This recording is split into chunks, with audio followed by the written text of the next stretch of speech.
अंबेडकर को पढ़ना चाहिए। वैसे उनके भाषणों को, उनके लेखों को वे भावुकता और व्यक्ति पूजा से ऊपर उठकर तार्किकता पर जोर देते थे।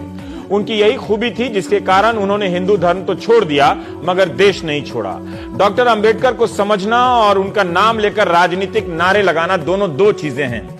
अगर अंबेडकर के रास्ते पर चलने का दावा सब कर ही रहे हैं तो फिर ऐसा क्यों है कि एक साल में हिंदुस्तान में दलितों के प्रति हिंसा 19% बढ़ जाती है।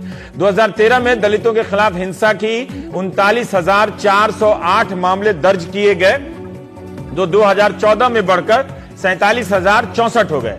2013 में दलित महिलाओं से बलात्कार के 2073 मामले दर्ज हुए, जो 2014 में 2,233 हो गए।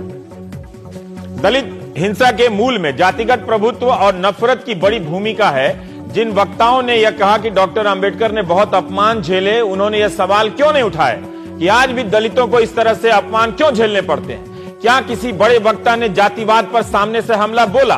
प्रधानमंत्री ने सही कहा कि किसी को आरोप लगाना हो तो डॉक्टर अंबेडकर की बातों का इस्तेमाल कर रहा है और किसी को अपना बचाव करना हो तो उनकी बातों का सहारा लेता है। राजनीति में भक्ति को लेकर डॉक्टर अंबेडकर ने कहा था कि भारत में भक्ति, या जिसे हम समर्पण का मार्ग या नायक पूजा कहते हैं, का राजनीति में रोल होता है।